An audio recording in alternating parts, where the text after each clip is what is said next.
নিয়মিত ভালোবাসার গল্প পেতে আমাদের বর্ষা ডায়েরি অফিসিয়াল চ্যানেলটি সাবস্ক্রাইব করে পাশে থাকা বেল বাটনটি অন করে রাখুন।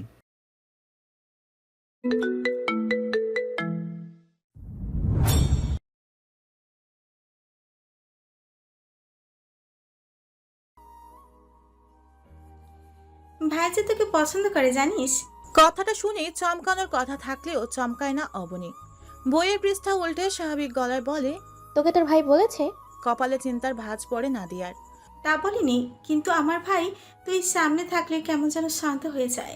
ভাইয়ের হুটহাট রেগে যাওয়ার স্বভাব, কিন্তু তুই আসার পর ভাইকে আর রাখতে দেখিনি। বিশেষ করে তুই আশেপাশে থাকলে ভাইয়া যেন অন্যরকম কোনো মানুষে পরিণত হয়। বই বন্ধ করে নাদিয়ার দিকে পূর্ণ দৃষ্টিতে তাকায় অবনী। চাহনিতে ভ্রুক্ষের ফিন ভাব। একটা বাইরের মানুষের সামনে তোর ভাই নিশ্চয়ই খুনাখুনি আর ভাঙচুর করবে না? বিরক্ত হয় নাদিয়া, ভ্রু কুঁচকে বলে, 1.5 বছর আমাদের বাসায় থাকার পরও কি এখনো বাইরের মানুষ তুই? আর আম্মু শুনে কয়েক হাত দিবে তোকে। পরক্ষণে চোখ চকচক করে ওঠে নাদিয়ার। প্রফুল্ল চিত্তে পুনরায় বলে, শোন, আমার ভাবি হয়ে যা প্লিজ। তুই আমার ভাবি হলে বেশ জমবে কিন্তু। আমি তোকে কখনো বলেছি তোর এই গুমরা মুখ ভাইকে ভালো লাগে বা তোর ভাইয়ের বউ হতে চাই?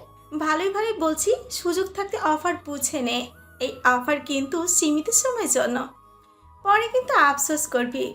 অফার শেষ হয়ে গেলে কেঁদে কেটে মরে গেলেও আর আমার ভাবি বানাবো না। ধাম করে নাদিয়ার পিঠে কিল বসিয়ে দিল অবনী। কালকে মিড টার্ম আর এখানে ফাজলাম করছিস? ওসব পড়াশোনা তোদের জন্য, আমি তো ভাই বিয়ে ফিয়ে করে সংসারী হয়ে যাব।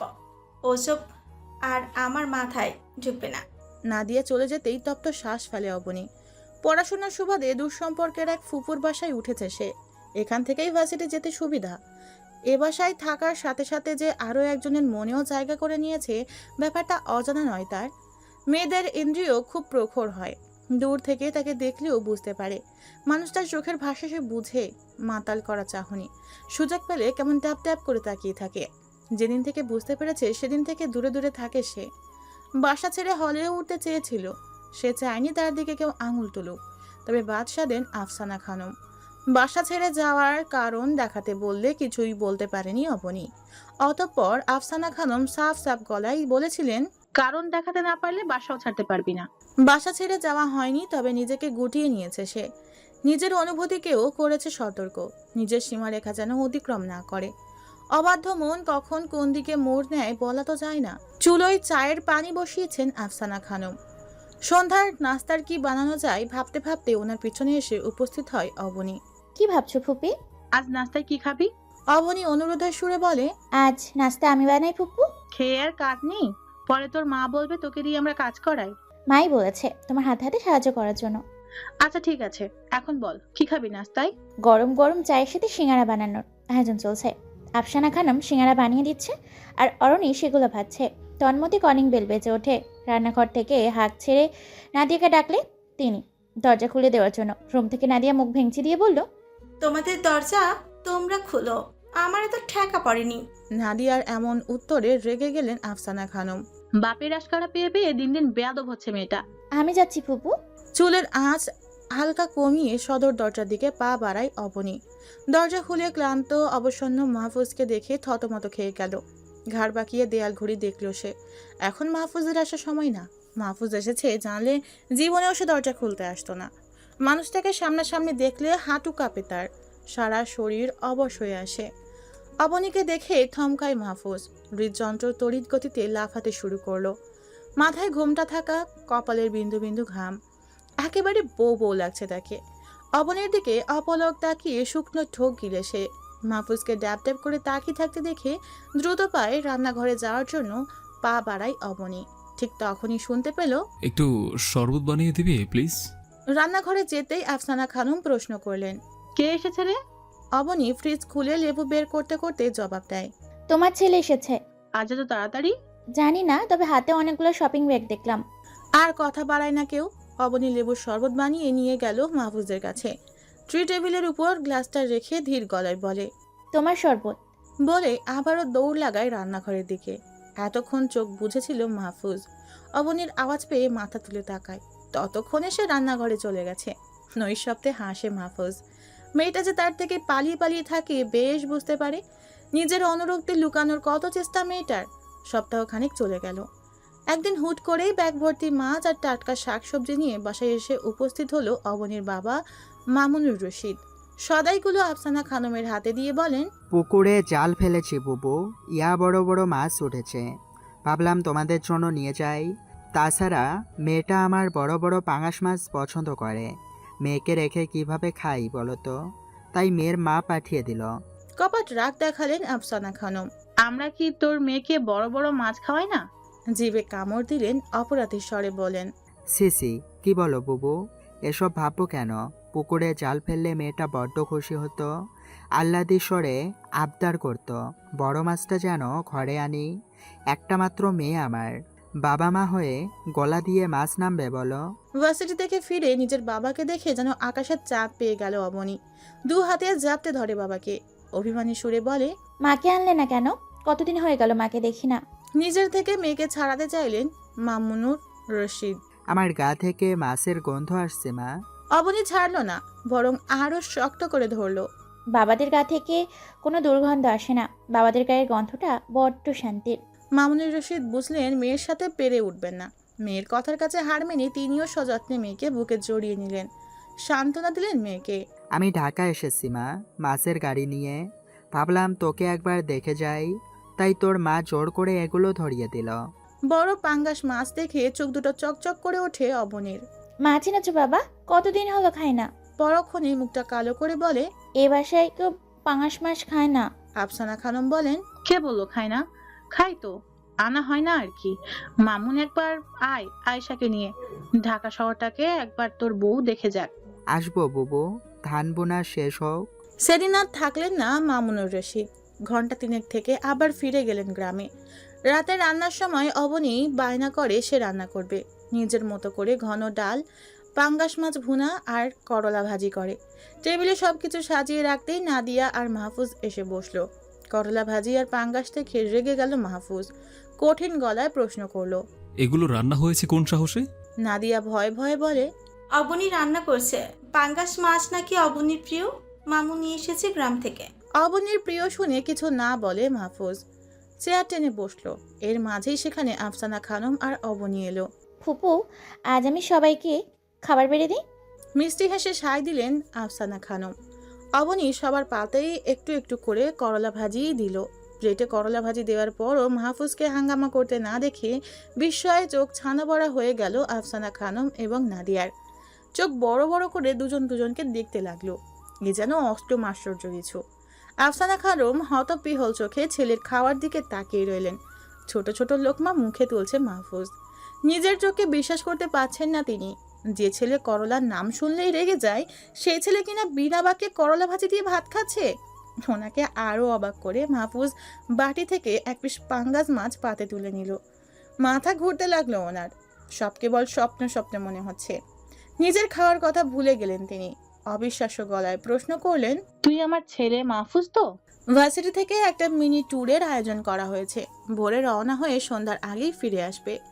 নখ খুঁড়ছে নাদিয়া, টেনশনে হাত পা ঠান্ডা হয়ে আসছে। ভাইয়া আমাকে জীবনেও যেতে দিবে না। অবনীর হাত দুটো ধরে অনুনয় করে নাদিয়া। তুই একটু ভাইয়াকে বল না, আমি জানি তুই বলে ভাইয়া রাজি হবে, তোর কথা কখনো ফেলবে না। অবনী ফাঁকা ঢোকিলে বলে, আমি? হ্যাঁ তুই তুই বললে ভাইয়া সাথে সাথে রাজি হয়ে যাবে। প্লিজ প্লিজ প্লিজ, আমার অনেক দিনের শখ তাজমহল দেখব। মাফ কর বোন, তুই ফুপুকে বল। ফুপু বললে তোর ভাই রাজি হবে। আম্মু বললেও ভাইয়া রাজি হবে না, তুই একটু দেখ না প্লিজ। আমার দ্বারা সম্ভব না, তোর ভাইকে বলা। মুখটা পাংশুটে হয়ে গেল নাদিয়ার, মলিন স্বরে বলে, আচ্ছা তাহলে তুই যা। তপ্ত শ্বাস ফেলে অবনী। আচ্ছা যাচ্ছি। মুখটা বাংলার পাঁচের মতো করে এবার হাসি দে। ল্যাপটপে অফিসের কাজ করছে মাহফুজ। দরজায় দাঁড়িয়ে শুষ্ক ওষ্ঠ ভিজিয়ে নিল অবনী, মিনমিনে গলায় বলে, আসবো? চমকায় মাহফুজ। শুধু চমকালো না, অবনীকে নিজের রুমের সামনে দেখে ভীষণ অবাকও হলো, তবে মুখে তা প্রকাশ করলো না। নিরেট গলায় বলে, আয়। রুমে এসে ওনা ত্রিকোণ পেঁচিয়ে আমতা আমতা করতে লাগলো। চায়ের কাপে চুমুক দিয়ে মাহফুজ বলে, কিছু বলবি? শুকনো ঢোক গিলে কাপা কাপা গলায় চোখ বন্ধ করে বলে, নাদিয়া ট্যুরে যাবে। মাহফুজের সহজ সরল স্বীকারোক্তি। নাদিয়া কোনো ট্যুরে যাবে না। ফিরতি আর কিছু বলার সাহস পেল না। সুরসুর করে বেরিয়ে গেল রুম থেকে। খাবার টেবিলে মুখ গোমড়া করে বসে আছে নাদিয়া। খাওয়ার বিন্দু মাত্র ইচ্ছা তার ছিল না। ভাইয়ের ভয়ে খেতে এসেছে। চেয়ার টেনে বসে মাহফুজ। বিরিয়ানির ঘ্রাণ নাকে ঠেকতেই আফসানা খানমকে প্রশ্ন করে। টেবিলে ভাত, আবার রান্নাঘর থেকে বিরিয়ানির ঘ্রাণ আসছে। মানে বিরিয়ানি রান্না করছো নাকি? প্লেটে ভাত বাড়তে বাড়তে তিনি জবাব দিলেন, কাল তো অবনী ট্যুরে যাবে, তাই ওর জন্য রান্না করলাম। চমৎকৃত হলো মাহফুজ। আমি তো ট্যুরে যেতে নিষেধ করলাম। নাদিয়া যাচ্ছে না তো, শুধু অবনী যাবে। ধপ করে রাগের পারদ বেড়ে গেল মাহফুজের। ক্যাটক্যাটে গলায় বলে, সবাইকে কি নাম ধরে বলতে হবে যে ট্যুরে যাওয়া যাবে না? নাদিয়া যাবে না মানে কেউ যাবে না। অবনী গেলে সমস্যা কি? তোর বোন তো আর যাচ্ছে না। আমি যেহেতু নিষেধ করেছি কেউ যাবে না, সো কেউই যাবে না। আফসানা খানম চোখের ইশারায় অবনীকে আশ্বস্ত করে। মাহফুজের নজর এড়ালো না। কাল যদি কেউ বাসার বাইরে পা দেয় তাহলে আমার চেয়ে খারাপ কেউ হবে না। উদাস ভঙ্গিতে আকাশপানে তাকিয়ে আছে অবনী। আকাশে মিটিমিটি করে তারকা জলজল করলেও মনের আকাশে মেঘ জমেছে। যে কোনো সময় হবে ভারী বর্ষণ। রুমের মধ্যে পায়চারি করতে করতে বলল, তোকে আমি এজন্য অফার করেছি ভাইকে বিয়ে করার জন্য। তুই ভাইয়াকে বিয়ে করলে তোকে দিয়ে আমি আমার প্রতিশোধ নিতে পারবো। আমায় কোথাও যেতে দেয় না। নাদিয়ার বকবকানিতে বিরক্ত হয় অবনী। এমনিতেই মনটা ভার। রাজ্যের বিরক্তি নিয়ে তাকায় নাদিয়ার দিকে। আহা, রেগে যাচ্ছিস কেন? আমার কথা মন দিয়ে শোন। ছেলেরা বিয়ের পর বউকে ভয় পায়, বউয়ের ভয়ে চুপ থাকে। সবার সাথে উঁচু গলায় কথা বললেও বউয়ের কাছে এলে বিড়াল হয়ে যায়, মিনমিন করে। একবার যদি তুই আমার ভাবি হয়ে যাস তো কেল্লাফতে আমি সব সুদ তুলতে পারবো। শুরু হয় অবনীর চাহনি। নাদিয়ার দিকে দৃষ্টি স্থির রেখে রগর গলায় বলে, রবার্ট ক্লাইভ যেমন মীর জাফরকে সিংহাসনে বসিয়ে নিজে বাংলাকে শাসন করেছে, সেরকম তুই তো মীর জাফরের মতো ঘরের শত্রু বিভীষণ। ফুস করে নিঃশ্বাস হচ্ছে ফেলে নাদিয়া। তুই আবার ইংরেজ শাসনের দিকে যাচ্ছিস কেন? আমি তো শুধু তোকে বুঝালাম। তোকে যেতে নিষেধ করেছে বলে তোর মন খারাপ? ভাব, সেই ছোট্ট থেকে ভাইয়া আমার সাথে এমন করছে। অবনীর হাত মুঠোবন্দি করে অনুনয় করে পুনরায় বলে, আরে ইয়ার, রাজি হয়ে যা না। আমি ড্যাম শিওর ভাইয়া তোকে ভালোবাসে। আমার সামনে বাঘ, অথচ তোর সামনে গেলে মিউমিউ করে। ভাইকে নাকে দড়ি বেঁধে ঘুরানোর জন্য এর থেকে সুবর্ণ সুযোগ আর হবে না। আমার সামনে এলে তোর ভাই মেয়মেয় করে? তাহলে খাবার টেবিলে ওটা কি ছিল? ওটা ছিল কিছু একটা। এবার তুই রাজি হয়ে যা, শুধু একবার হ্যাঁ বল।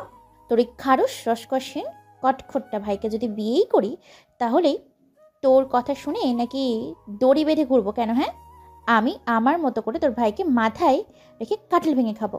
খুশিতে চকচক করে ওঠে নাদিয়ার চোখ। তার মানে ভাইকে বিয়ে করতে দিই রাজি? অবনী নাক ফুলিয়ে জবাব দেয়, না, রসকসীন মানুষকে বিয়ে করে নিজের জীবন সমস্ত রস উগলে দিতে পারবো না। আর যাই হোক, এমন নিরামিষ মানুষের সাথে থাকা সম্ভব না। নিম পাতারও রস থাকে, তিতা, কিন্তু রস তো থাকে, কিন্তু তোর ভাইয়ের তাও তো নেই। নিমেষেই মুখটা চুপসে গেল নাদিয়ার। তোর একটা বড় ভাই থাকলে তোকে আমি জিজ্ঞেস করতাম না, দৌড়ে বেঁধে কাজী অফিসে নিয়ে গিয়ে বিয়ে করে ফেলতাম। অবনী ঠাট্টা সুরে বলে, তাহলে চুপ থাক, আছে তো একটা, তাহলে বিয়ে করে ফেল। যা, তোর এই দুধের শিশু ভাইকে বিয়ে করলে রোমান্স করার জায়গায় ওর হাগুমুতো পরিষ্কার করা লাগবে। তাহলে চুপ থাক, আর কোনো কথা বলবি না, ভালো লাগছে না আমার। অবনী চুপ করার কথা বললেও নাদিয়া চুপ হলো না। নিজের মতো করে বকবক করতেই থাকলো। তোর রাগ হচ্ছে না ভাইয়া যে তোকে যেতে নিষেধ করলো? অবনীর রাগে গজগজ করতে লাগে। হচ্ছে তো, তবে তোর ওই বিরস ভাইয়ের ওপর না, তোর ওপর। তোর জন্য সাফাই গাইতে গিয়ে আজ আমার এই হাল হলো। দুষ্টু হাসে নাদিয়া। আমার কিন্তু বেশ লাগছে। আমি যেতে পারবো না দেখে যতটা কষ্ট হচ্ছিল, এর থেকে বেশি শান্তি লাগছে তুই যেতে পারবি না বলে। তুই আর তোর ভাই ইচ্ছে করছে না দুটোকে কেটে গলা চেপে ধরি। মেয়েটাকে যেতে নিষেধ করা তোর মোটেও উচিত হয়নি। এই সময় লাইফটাকে এনজয় করতে না পারলে আর পারা যায় না। এরপরের দায়িত্ব কাঁধে এসে পড়ে। আমরা তো ভার্সিটি লাইফে এমন এনজয় করেছি, কি করিনি? নিজের ডেস্কে মাথা গুজে রেখেছিল মাহফুজ। সাইফুলের কথায় মাথা উঁচিয়ে তাকায় সে। দীর্ঘশ্বাস ফেলে গলার টাইটা ঢিলে করে। দোস্ত, আমি না দিন দিন কেমন যেন হিংসুটে হয়ে যাচ্ছি। শুধু ওর ক্ষেত্রেই, কেউ ওর দিকে তাকালেও কেমন অন্তর্দাহ হয়, অশান্তি অশান্তি লাগে। বুকের ভিতরটায় কেমন হারিয়ে ফেলার ভয় জেগে ওঠে। এই বুঝি ওকে আমার কাছ থেকে কেউ নিয়ে গেল। তাহলে বলে দে মনের কথা। দেখ, মেয়েটার এখন বিয়ের বয়স, যে কোনো সময় দেখবি ওর বাবা ওর বিয়ের কথা বলে বাড়িতে নিয়ে চলে গিয়েছে। তখন তখন কি করবি? এই জন্যই বলছি, সময়টা অনুকূলে থাকতেই নিজের মুঠোয় করে নে, নয়তো সারা জীবন আফসোস করবি। যদি আমায় প্রত্যাখ্যান করে? রাত 10:30 বাজতেই নাদিয়া আর অবনী ড্রয়িং রুমে পপকর্ন নিয়ে বসে হরর ফিল্ম দেখার জন্য। আলো নিভিয়ে টিভি অন করতেই শুনতে পেল না ঘুমিয়ে এখানে কি করছিস তোরা? অবনীর হাত খামচে ধরে নাদিয়া। অবনীকে খোঁচাতে থাকলো কিছু বলার জন্য, কিন্তু অবনী কঠিন মুখে অন্যদিকে তাকিয়ে রইল। নাদিয়া ফিসফিস করে বলে, কিছু একটা বল। তুই বলে ভাই কিছু বলবে না। অগ্নি চোখে নাদিয়ার দিকে তাকায় সে। আবছা আলোয় অবনীর রণমূর্তি দেখে একেবারে চুপ হয়ে গেল নাদিয়া। অবনী ঠাঁটা গলায় বলে, মুভি দেখবো। কিছুক্ষণ দাঁড়িয়ে থেকে নিজের রুমে চলে গেল মাহফুজ। রুমের আলো জেলে দরজা হালকা চাপিয়ে অফিসের টুকটাক বাড়তি কাজ করতে লাগলো। কান খাড়া রাখে ড্রয়িং রুমের দিকে। মুভি অর্ধেকও শেষ হয়নি, এর আগেই সোফায় গুটি মেরে শুয়ে ঘুমিয়ে পড়ল নাদিয়া। অবনী একটা একটা করে পপকর্ন মুখে দিচ্ছে আর মনোযোগ দিয়ে মুভি দেখছে। মুভিতে টান টান উত্তেজনা, মোমবাতি হাতে নায়িকা কাঁপছে, চারিদিকে অদ্ভুত আওয়াজ। বাড়িতে কেউ নেই। আচমকা নায়িকার কাঁধে হাত রাখতেই কেউ শান্ত গলায় অবনী বলে ডেকে উঠল। এমন একটা সিচুয়েশনে নিজের নাম শুনে ভয়ে হাত থেকে পপকর্নের বাটিটা ফেলে দিল অবনী। থরথর করে কাঁপতে লাগলো। চিৎকার করতে গিয়ে তার মুখ দিয়ে কোনো শব্দ বের করতে পারল না। বাটি পড়ে যাওয়ার শব্দে নিদ্রা হালকা হয়ে যায় নাদিয়ার। চোখ মেলে একবার তাকিয়ে আবারও গভীর নিদ্রায় তলিয়ে গেল সে। মাহফুজ তাড়াতাড়ি করে ড্রয়িং রুমের আলো জ্বালালো। অবনীকে স্বাভাবিক করার জন্য বলে, রিল্যাক্স রিল্যাক্স, আমি ভয় পাওয়ার কিছু নেই। অবনী ভয়ে কাঁপতে কাঁপতে মাহফুজের দিকে তাকায়। মাহফুজকে দেখে স্বস্তির নিঃশ্বাস ফেলে বুকে থুতু দেয়, কিন্তু ভয় কমল না। আচমকা ডাকে তার গা হাত পা কেমন অসাড় হয়ে গিয়েছিল। ভয় পেলে এসব মুভি দেখতে যাস কেন? হ্যাঁ, জবাব দেয় না অবনী। নিচের দিকে তাকিয়ে জোরে জোরে নিঃশ্বাস ফেলতে লাগলো। অবনী যে রেগে তার সাথে কথা বলতে চায় না বেশ বুঝতে পারলো মাহফুজ। এভাবেই কয়েক মুহূর্ত কেটে গেল। অবনীর ভয় আর গায়ের কাঁপুনি কমতেই মাহফুজ আবারও বলে, বলছে কি, একটা না ল্যাপটপের দিকে তাকিয়ে থেকে একদম মাথাটা ভীষণ ধরে গিয়েছে, একটু চা বানিয়ে দিতে পারবি? কোনো বিরক্তি করলো না অবনী। টিভি অফ করে রান্নাঘরের দিকে গেল। চায়ের কাপটা মাহফুজের সামনে রেখে দ্রুত কদম ফেলে দরজার কাছে আসতেই মাহফুজ বলল, রেগে আছিস আমার ওপর? ট্যুরে যেতে দেইনি বলে? দাঁড়িয়ে পড়ে সে। দুই দিকে মাথা নেড়ে চলে যেতে নিলেই মাহফুজ পুনরায় বলে, একটু বসবি? তোর সাথে আমার কিছু কথা আছে। ধক করে ওঠে অবনীর বুকের ভিতর। সমস্ত কায়া জমে গেল অজানা আতঙ্কে। মন বলল, শুনিস না কথা। এই যে কথা না, তোর সর্বনাশ, তোকে মানসিকভাবে ঘায়েল করার এক অভিনব কৌশল, তোকে এলোমেলো করে দেওয়ার পায়তারা। বেশি না, 10 মিনিট শুনবি একটু? গুটি গুটি পায়ে বিছানায় বসলো অবনী। ওড়না শরীরে জড়িয়ে নিল ভালো করে।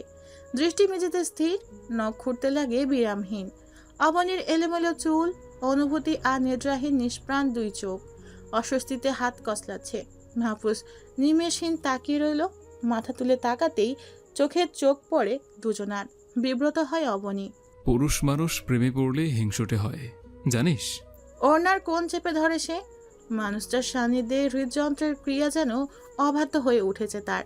ছাতি কাঁপছে দুরু দুরু। ছোট্ট হৃৎপিণ্ড যেন ছাতি ভেদ করে এখনই ধপাস করে মেঝেতে পড়ে যাবে।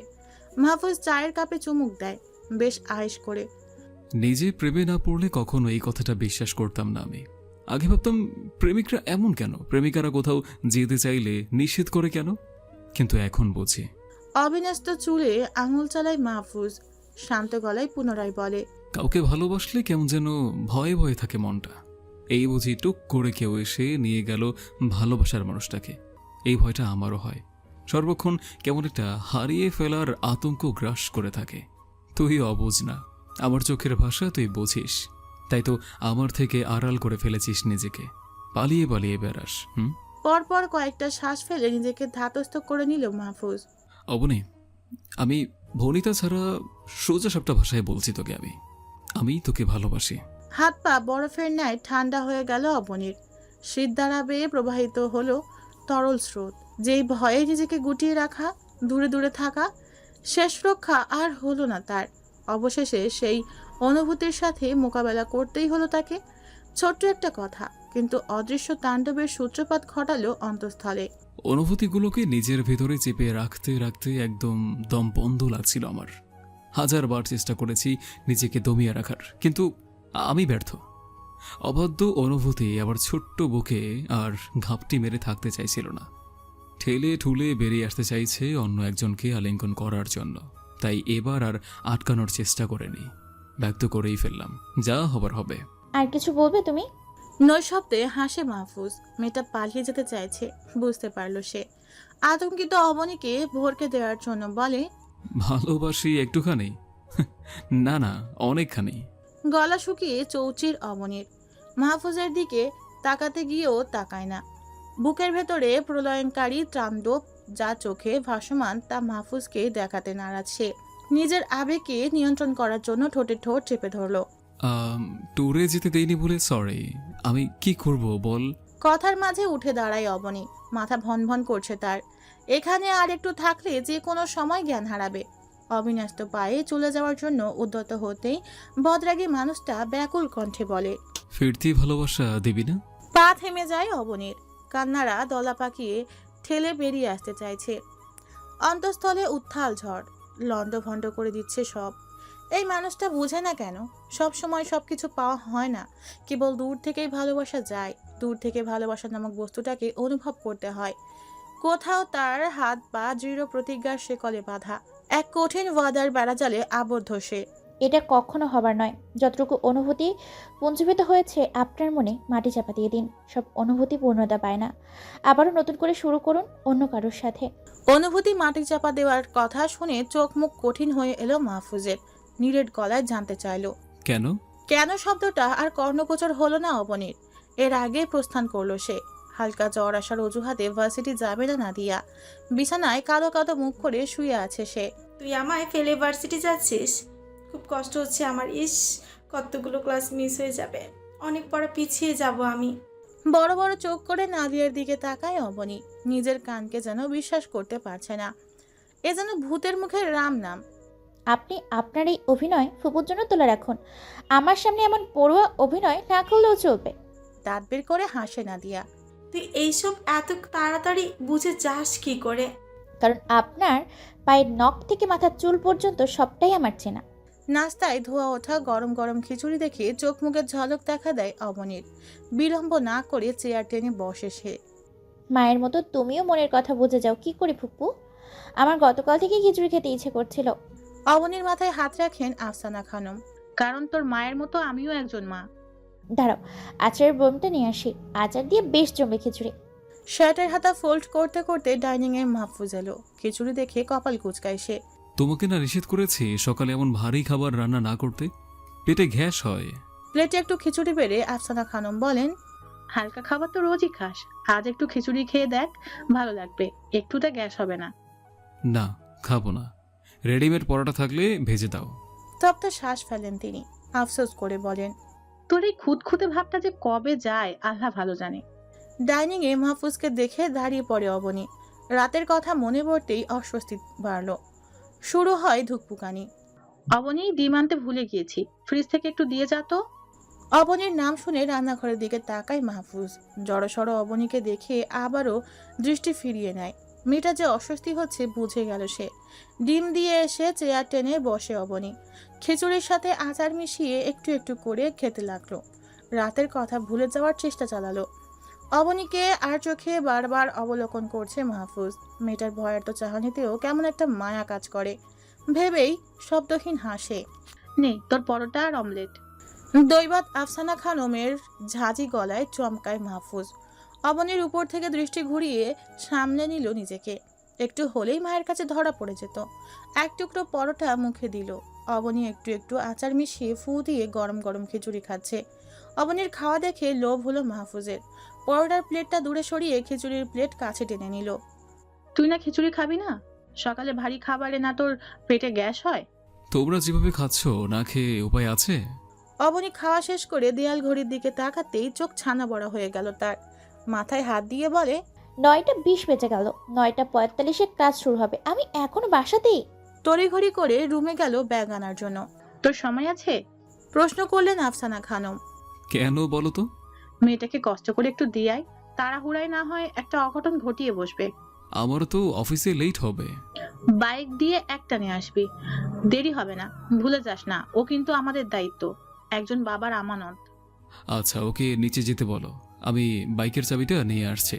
অবনী তাড়াহুড়ো করে বের হতে নিলেই বাদশা দেন আফসানা খানম।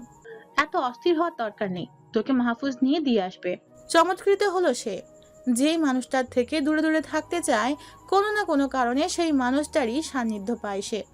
অনিচ্ছা সত্ত্বেও সেই মানুষটাই তার কাছে চলে আসে। ব্যস্ত গলায় তৎক্ষণাৎ বলে, না না ফুপু, তার দরকার নেই, আমি চলে যেতে পারবো। বেশি কথা বলবি না, আমি যা বলেছি তাই হবে। ফুস করে নিঃশ্বাস ছাড়লো অবনী, অনুনয় করে বলল। লাগবে না ফুপু, আমি কোনো তাড়াহুড়ো করবো না, ধীরে সুস্থেই যাব। আফসানা খানম শুনলেন না অবনীর কথা, ধমকে উঠে বলেন, চুপ, নিয়ে যা, মাহফুজ আসছে। অবনী মুখটা কালো করে বাধ্য মেয়ের মতো নিচে চলে গেল। অনিচ্ছা সত্ত্বেও বাইকের ব্যাক সিটে বসে অবনী। মাহফুজ বাইক স্টার্ট দিয়ে বলে, ধরে বস, না হয় পড়ে যাবি। লাগবে না, আমি এমনি ঠিক আছি। তপ্ত শ্বাস ফেলে ছুটলো ভার্সিটির পথে। ওরা যতক্ষণে ভার্সিটি পৌঁছায় ততক্ষণে ঘড়ির কাঁটা 45-এর ঘর ছাড়িয়ে গেছে। অবনী বাইক থেকে নেমে দ্রুত পায়ে গেটের কাছে যেতেই পিছু ডাকে মাহফুজ। দাঁড়িয়ে পড়ে অবনী। আমি আমার অনুভূতিকে মাটি চাপা দিব নাকি গলা চেপে ধরবো, সেই সাজেশন তো আমি আপনার কাছে চাইনি। আপনার ওই অতি চঞ্চল ঠোঁট দিয়ে পারলে হ্যাঁ বলবেন, নয়তো কোনো কথাই বলবেন না। আমারটা আমি বুঝে নেব পরবর্তীতে কি করতে হবে, ওকে? আর দাঁড়ায় না মাহফুজ, বাইক নিয়ে চোখের পলকে উধাও হয়ে গেল। অবনীর বুক গলিয়ে নিঃসৃত হয় দীর্ঘশ্বাস। নিজের কথায় অবিচল থাকা মানুষটাকে যে সহজেই দূরে সরাতে পারবে না সেটা খুব ভালো করেই জানে সে। হাতের উল্টো পিঠে থুতনি ঠেকিয়ে বসে আছে মাহফুজ, কপালে চিন্তার ভাঁজ। চায়ে চিনি কম হওয়ায় চামচের অগ্রভাগ দিয়ে চায়ে আরও একটু চিনি মিশিয়ে নিল সাইফুল। চামচ দিয়ে চা নাড়তে নাড়তে বলে, তুই কি ভেবেছিস তুই তোর মনের কথা বলতেই মেয়েটা তোর বুকে ঝাঁপিয়ে পড়বে? তোকেও ভালোবাসি ভালোবাসি বলে পাগল করে ফেলবে? কাতর গলায় বলবে আমিও তোমাকে ভালোবাসি, তাড়াতাড়ি বিয়ে করে নাও আমাকে। সাইফুলের দিকে তীক্ষ্ণ চোখে তাকায় মাহফুজ। আমি এমনটা বলেছি? অন্য কিছু তো বলিসনি। প্রথমবারে মেয়েটা তোকে রিজেক্ট করবে, এটা স্বাভাবিক নয় কি? জবাব দেয় না মাহফুজ, আপন চিন্তায় ব্যস্ত সে। চায়ের কাপে চুমুক দেয় সাইফুল, পুনরায় বলল, তুই যথাসম্ভব ওর কাছাকাছি থাকার চেষ্টা কর। হুটহাট একটু সারপ্রাইজ দিবি, আচমকাই বলবি আজ তোমাকে একটু বেশি সুন্দর লাগছে। এমন এমন কিছু কাজ কর যেন মন মস্তিষ্কে শুধু তোর কথাই ঘুরঘুর করে, ভাবনা চিন্তায় যেন শুধু তোরে বিচারণ থাকে। মেয়েদের মনে জায়গা করে নেওয়া কঠিন হলেও মস্তিষ্কে কিন্তু সহজেই জায়গা করে নেওয়া যায়। তারপর মস্তিষ্ক থেকেই মন অবধি পৌঁছানো। চোখ ছোট ছোট করে হাসে মাহফুজ। মন্দ বলিসনি, মনের আগে না হয় মস্তিষ্কে জায়গা করে নিলাম। পশ্চিম আকাশে সূর্য অস্তমিত হয়েছে অনেকক্ষণ আগে। চারিদিকে আবছায়া আলো। অফিস শেষ হওয়ার 2 ঘন্টা আগেই জরুরি বলে ছুটি নিয়ে বাসায় চলে এসেছে মাহফুজ। ফুল স্পিডে পাখা ছেড়ে সোফায় গা এলিয়ে দিল সে। ঘামে সারা শরীর ভেজা, পারফিউমের বোটকা গন্ধ নাকে আসছে। ক্লান্ত গলায় ডাকলো নাদিয়াকে। মিনিট 5 পরে সেখানে উপস্থিত হয় সে। মাথা নুইয়ে বলে, কিছু বলবে ভাইয়া? অবসাদ মাখা গলায় মাহফুজ বলে, রেডি হয়ে নে, তোদের নিয়ে বাইরে যাব। তোদের ট্যুরে যেতে দেয়নি, আর সেই জন্য আমার তরফ থেকে একটা ট্রিট। আর মাকেও বল রেডি হতে। খুশিতে চোখ জলজল করে ওঠে নাদিয়ার। এক ছুটে রুমে গেল, উৎফল স্বরে বলে, অবনী তাড়াতাড়ি রেডি হয়ে নে, বাইরে যাবো আমরা। অবনী বইয়ে দৃষ্টি স্থির রেখে বলে, কি উপলক্ষে যাব? ভাইয়া নিয়ে যাবে, ট্যুরের বদলে ট্রিট। অবনী চট করে জবাব দেয়, তাহলে বরং তোরাই যা। এই মুহূর্তে অ্যাটেনশন ব্রেক হলে এই টপিক আমার মাথায় ঢুকবে না। ওরে আমার বিদ্যাসাগরের নাতি রে, কোথা থেকে উঠে এলেন তিনি? মুখ ভেঙিয়ে পুনরায় বলে, এই টপিক আর আমার মাথায় ঢুকবে না। যেন ওই মোটা বইয়ের আর কোনো চ্যাপ্টার আর কোনো টপিক নেই, এটা না পড়লে ফেল করবে। বিরক্ত করিস না তো, আমি কোথাও যাব না। এতক্ষণ দরজায় দাঁড়িয়ে সব শুনেছে মাহফুজ। আমি যদি সারাদিন অফিস করে ক্লান্ত শরীরটা নিয়ে বাইরে যেতে পারি, তাহলে বাকিদেরও না করার কোনো কারণ দেখছি না। এমন না আজকের পর এই টপিক পড়লে গুনাহ হবে। আধা ঘন্টা সময় দিলাম, এর মাঝে সবাই রেডি না হলে আমার চেয়ে খারাপ কিন্তু আর কেউ হবে না। আমি যেন ফ্রেশ হয়ে সবাইকে পরিপাটি দেখি। নিজের রুমে যেতে পুনরায় চিৎকার করে ডাকলো আফসানা খানমকে। তাড়াতাড়ি রেডি হয়ে নাও মা, আমি গোসল সেরে একটু চাঙ্গা হয়ে আসি। মাহফুজ চলে যেতেই নাদিয়া বলে, তাড়াতাড়ি রেডি হয়ে নে, নইলে ভাইয়া কুরুক্ষেত্র বাঁধাবে। রাগে গজগজ করতে করতে শব্দ করে বইটা বন্ধ করে ফেলে অবনী। তোমরা নিজেদের পছন্দের অর্ডারগুলো করো, আমি আগেই একটা হট কফি খেয়ে নেই, না হলে শরীরের ক্লান্তি যাবে না। বলেই ওয়েটারকে ডাকে মাহফুজ। অবনী অন্যদিকে তাকিয়ে আছে। এখানে আসার বিন্দুমাত্র ইচ্ছা ছিল না তার, শুধু রাগারাগি আর অশান্তি চায় না বলেই এখানে আসা। অবনী, তুই কি খাবি? দে, তোর যা মন চায়। আরে অবনি না? অপরিচিত কণ্ঠে নিজের নাম শুনে চমকায় অবনী। ঘাড় বাঁকিয়ে তাকায় সে। পরিচিত মুখ দেখে ঠোঁট প্রসারিত হলো তার। আরে সোহেল যে, কতদিন পর, কেমন আছো? এতক্ষণে ছেলেটার দিকে তীক্ষ্ণ নজরে তাকিয়েছিল মাহফুজ। অবনীর মুখে নামটা শুনে বিড়বিড় করে আওড়ালো, সোহেল। অবনীর ঠোঁটের কোণে হাসি দেখে গা জ্বলানি শুরু হলো তার। একটু একটু করে পুঞ্জীভূত হচ্ছে রাগ। টুকটাক কথা বলার পর সোহেল নামক ছেলেটা সবাইকে দেখিয়ে জানতে চাইলো, এরা কারা? অবনী মিষ্টি হেসে জবাব দেয়, আমার আরেকটা পরিবার। অনেকদিন পর দেখা, আসো একটু আড্ডা দিই। অবনী ছেলেটার সাথে যাওয়ার ইচ্ছে না থাকলেও মাহফুজের সামনে থেকে যাওয়ার জন্য রাজি হয়ে গেল। ফুপু, আমি পাশের টেবিলে যাই। যা, অনেকদিন পর দুই বন্ধুর দেখা হয়েছে যেহেতু। ছেলেটা কিছু একটা বলছে আর অবনী হেসে লুটোপুটি খাচ্ছে। দূর থেকে দৃশ্যটা সহ্য হলো না মাহফুজের। রাগের পারদ বেড়ে গেল। তাতে দাঁত পিষে ক্রোধান্বিত চোখে তাকিয়ে রইল অবনীর হাস্যোজ্জ্বল মুখের দিকে। কই, তার সাথে এত হেসে কথা বলে না, লুটোপুটিও খায় না। ওয়েটার কফির কাপটা সামনে এনে রাখতেই নিজের রাগ কন্ট্রোল করতে পারল না সে। কৌশল করে সম্পূর্ণ গরম কফিটা নিজের হাতে ঢেলে দিল মাহফুজ। তৎক্ষণাৎ আফসানা খানম আর্তনাদ করে উঠলেন। এটা কি করলি বাবা? মাথা উঁচিয়ে তাকায় অবনী। আফসানা খানমকে ব্যতিব্যস্ত হতে দেখে দ্রুত পায়ে গেল সেখানে। মাহফুজ আগুন লাল চোখে এক পলক তাকায় অবনীর দিকে, কঠিন গলায় বলে, অসতর্কতা বশত হয়ে গেছে মা। ইস, কতখানি লাল হয়ে গেল। মাহফুজের ক্রোধানলে দগ্ধ চোখ, নিরেট কণ্ঠস্বর, হিংসাপরায়ণ মনোভাব, সব মিলিয়ে কান ফাঁসতে লাগলো। পুরুষ মানুষ প্রেমে পড়লে একটু হিংসুটে হয়ে যায়। হাত জ্বলছে মাহফুজের অসহনীয় ভাবে, তবে বুক জ্বলছে এর থেকে তীব্র হারে। হাতের থেকে অন্তঃস্থলের জ্বলন অনুভব হচ্ছে একটু বেশি। তবে এই সামান্য ব্যাপারটাই এত খারাপ কেন লাগছে নিজেও বুঝতে পারছে না সে। চেয়েও নিজের মনকে শান্ত করতে পারছে না। আশেপাশে কোনো ফার্মেসি থাকলে চল বাবা, মলম লাগাতে হবে হাতে। ছেড়ে দাও মা, এমনি সেরে যাবে। গা ছাড়া ভাব মাহফুজের। আমাদের হলে এমনি সেরে যেত, আমরা এসবের সাথে অভ্যস্ত। অতঃপর ছেলেকে টেনে টুনে নিয়ে বেরিয়ে গেলেন রেস্টুরেন্ট থেকে। রাস্তার বিপরীত দিকে একটা ফার্মেসির সন্ধান পেয়েই ছুটলেন সেদিকে। সোহেল নামক ছেলেটাকে বিদায় দিয়ে অবনীও গেল পিছু পিছু। আফসানা খানম যত্ন সহকারে ছেলের হাতে মলম লাগিয়ে দিচ্ছেন। নাদিয়া ফিসফিস করে অবনীকে বলে, মা, খেয়াল না করলেও আমি দেখেছি ভাইয়া ইচ্ছে করেই নিজের হাতে কফিটা ফেলেছে। আমার মনে হচ্ছে তুই যে ছেলেটার সাথে হেসে হেসে কথা বলেছিস, সেই জন্য ভাইয়া জেলাস। গম্ভীর মুখে নাদিয়ার দিকে তাকাতেই ঠোঁটে আঙুল দেয় সে। ক্ষণকাল বাদে ঠোঁট থেকে আঙুল সরিয়ে পুনরায় বলে, ভাইয়া কিন্তু সত্যিই জেলাস, বিশ্বাস কর, আমি কলিজা পরে গন্ধ পাচ্ছি। অফিস গেলে তোকে শুধু একবার পাই, তোর বুদ্ধি দেওয়া আমি বার করছি। ফোনের ওপাশ থেকে বাগাড়ম্বরপূর্ণ হাসলো সাইফুল। তুই যে মেয়েটার প্রেমে একেবারে উন্মাদ, বুঝতে পারছিস? এই যৎ সামান্য ব্যাপারটা এইভাবে রিয়েক্ট করার কিছু নেই মাহফুজ, এটা স্বাভাবিক। মাহফুজের গলার স্বর নরম হয়ে এলো। আমি জানি ব্যাপারটা স্বাভাবিক, কিন্তু মনটা খচখচ করছে। ছেলেটা কিভাবে যেন অবনীকে দেখছিল, আমার একটু ভালো লাগেনি তখন। আমার অবনীকে ও কেন দেখবে? আমার অবনীকে কেবল আমিই দেখব। তপ্ত শ্বাস ফেলে সাইফুল। ব্যাপারটা স্বাভাবিক বলে আবার তো অস্বাভাবিক কথা বলছিস। মাহফুজ বিবশ গলায় বলে, অবনী ছেলেটার সাথে হাসছিল। তো কি কাঁদবে? জবাব দেয় না মাহফুজ।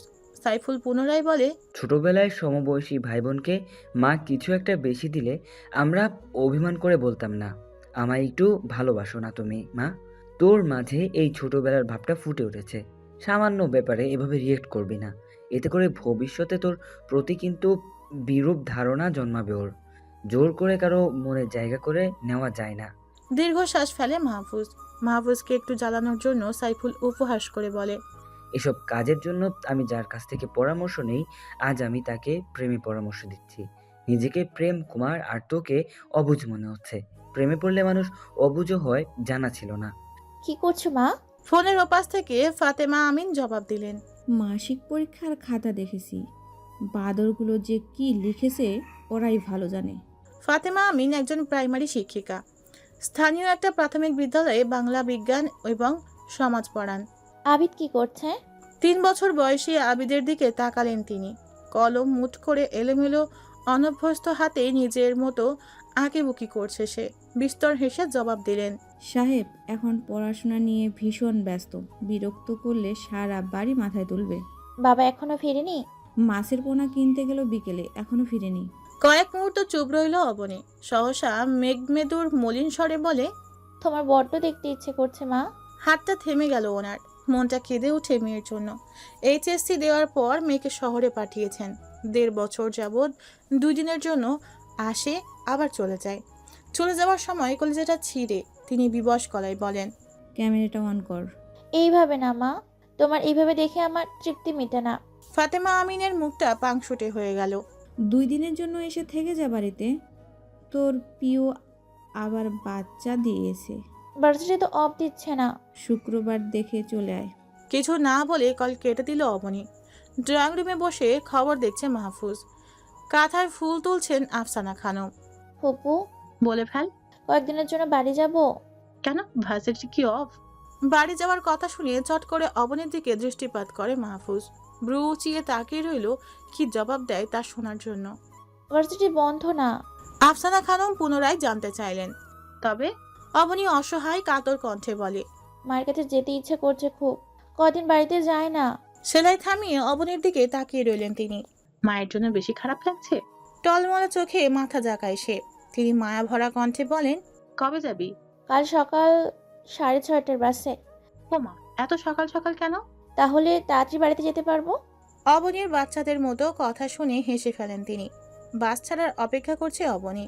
অবনীকে বাসে তুলে দেওয়ার জন্য এসেছে মাহফুজ। একা একা যেতে পারবি তো? হুম। বমি হয় বাসে? না। তারপরও মাহফুজ কতগুলো আচারের প্যাকেট কিনে দিল। বেশি খারাপ লাগলে খাবি। বাস ছাড়বে, একে একে সব যাত্রী বাসে উঠছে। অবনীকে তার সিটে বসিয়ে দিল মাহফুজ। সাবধানে যাবি। আর হ্যাঁ, বাস থেকে নেমে সবার আগে আমাকে ফোন দিবি। আমি মামুকে বলে দেব থাকার জন্য, ঠিক আছে? অবনী চট করে বলে, না না, বাবাকে বলবো না, ওরা জানে না আমি ও বাড়ি যাচ্ছি। মাহফুজ আচ্ছা বলে নেমে গেল। বাইরে দাঁড়িয়ে অপেক্ষা করতে লাগলো বাস ছাড়ার। স্টাফরা চেক দিতে লাগে সব যাত্রী উঠেছে কিনা।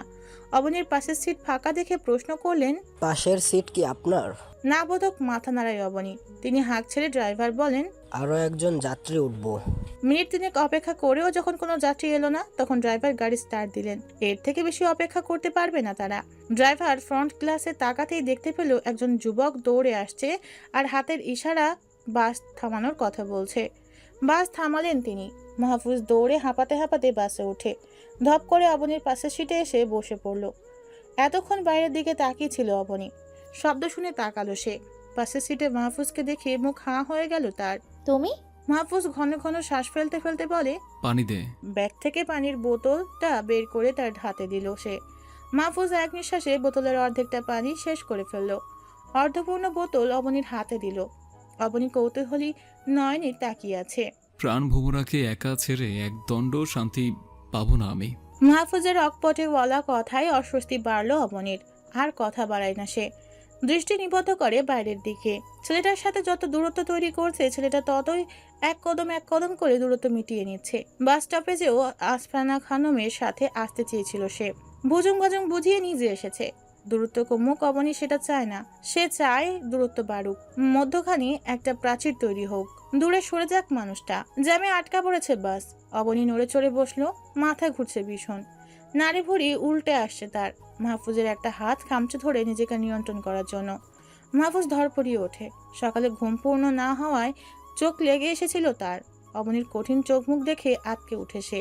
তড়িঘড়ি করে জিজ্ঞেস করে, বেশি খারাপ লাগছে? বমি হবে? জবাব দিতে পারে না অবনী। দাঁতে দাঁত পিষে রইল, যেন কথা বললেই সব পেট থেকে বেরিয়ে আসবে। মাহফুজ স্টাফকে ডাকে পলি থাকলে দেওয়ার জন্য। পলি আনতে আনতে আর ধৈর্য ধরতে পারে না সে। তার আগেই হড়হড় করে মাহফুজের হাতের উপর বমি করে দিল।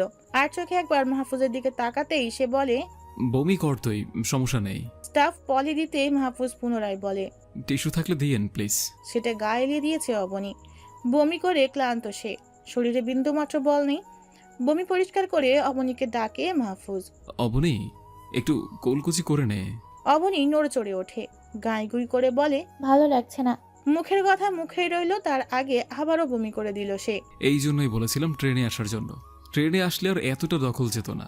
আমি যদি না আসতাম কি হতো? মাহফুজের একটা কথাও কর্ণগোচর হলো না, সে রইল তার মতো। বাস আবারও চলতে শুরু করেছে। মাহফুজ পর্দা ভালো করে ফাঁক করে দেয়, বাতাস যেন অবনীর গায়ে লাগে। দুর্বলতায় মুদে আসছে অবনীর দুই চোখ, ঘুমের মাঝেই হাঁসফাঁস করে সে। মাহফুজ দেরি করলো না, নিজের বুকের সাথে অচেতন অবনীর মাথা ঠেকালো, কানের কাছে ফিসফিসিয়ে বলে, ঘুমো তুই, তোর যতক্ষণ মন চায়। বাস ফিলিং স্টেশনে থামতেই মাহফুজ অবনীকে ডাকে। সাড়া না দিয়ে অবনী কয়েক সেকেন্ড মোচড়ামুচড়ি করে আবার গভীর নিদ্রায় তলিয়ে গেল। ঘুমের মাঝে দৃঢ়ভাবে আঁকড়ে ধরে মাহফুজের কলার। শব্দহীন হাসে মাহফুজ, এলোমেলো অবিন্যস্ত চুলগুলো কানের উল্টো পিঠে গুজে আবারও ডাকে। অবনী, বার কয়েক ডাকতে পিটপিট করে চোখ মেলে তাকায় অবনী। বোঝার চেষ্টা করলো ঠিক কোথায় আছে।